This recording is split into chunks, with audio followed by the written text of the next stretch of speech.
Aujourd'hui, j'ai envie de te dire qu'oser parler, c'est ce qui t'aidera à te sentir mieux.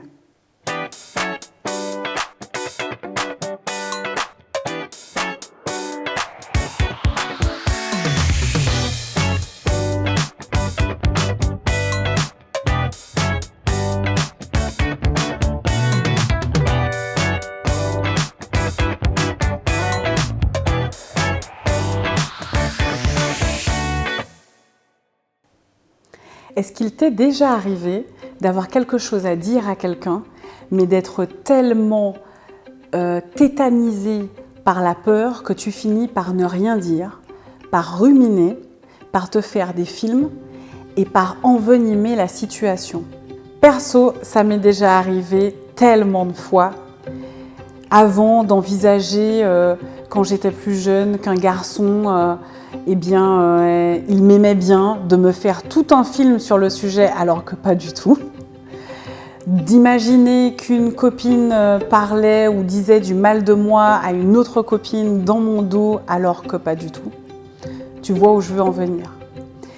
Ou bien même que quelqu'un m'ait blessé ou m'ait dit quelque chose qui m'ait mis en colère, que je l'ai gardé pour moi et qu'au final je finisse par exploser, soit toute seule dans mon coin ou soit envers la personne qui ne comprendra forcément pas ma réaction.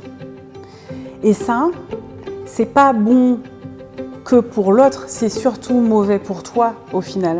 Parce que de ruminer et de te faire des films et d'envisager la réaction de l'autre et d'envisager même d'anticiper ses pensées, ses comportements, eh bien ça ne te sert à rien. Ça te prend une énergie phénoménale qui est inutile.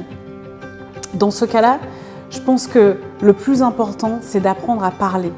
Je me souviens, j'avais une amie il y a quelques années qui me disait « Tu ne parles pas, tu n'exprimes pas tes émotions, tu n'exprimes pas ce que tu ressens et après, on découvre après coup plein de choses à ton sujet où on découvre qu'on a mal fait ou qu'on a mal dit ou qu'on aurait pu mieux faire.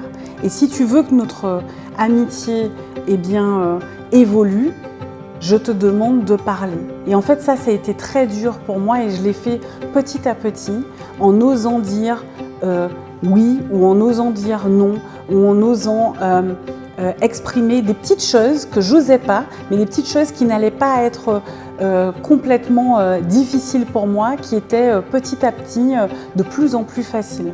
Et en fait, aujourd'hui, je sais dire de plus en plus, je ne vais pas te dire que maintenant j'arrive à dire tout ce que j'ai envie de dire, tout ce qui me passe par la tête, mais en tout cas, j'apprends à dire ce qui est bon pour moi, ce que je ne veux pas.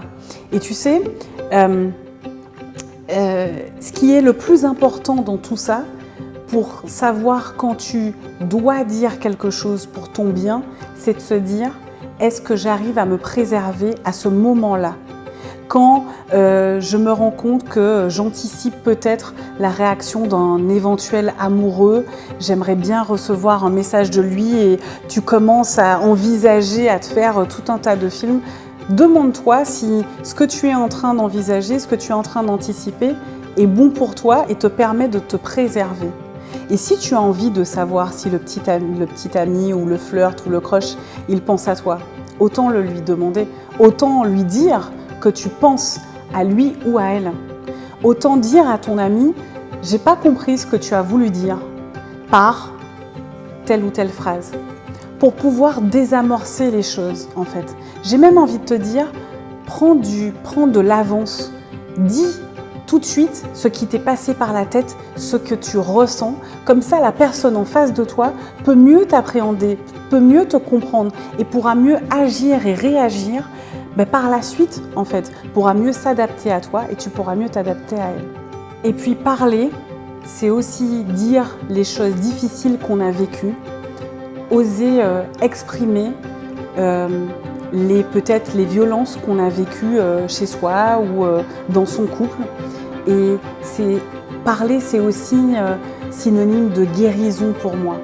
Oser avoir une parole libre, c'est oser vivre plus intensément sa vie et vivre, comme on dit, en étant aligné avec ce qu'on a envie pour soi, ce qui est bon pour soi et ce qui nous permet de nous préserver. Alors aujourd'hui, c'est ce que je te souhaite. D'oser dire ce que tu ressens, ce que tu ne veux pas, ce qui est bon pour toi, pour te préserver pour l'avenir.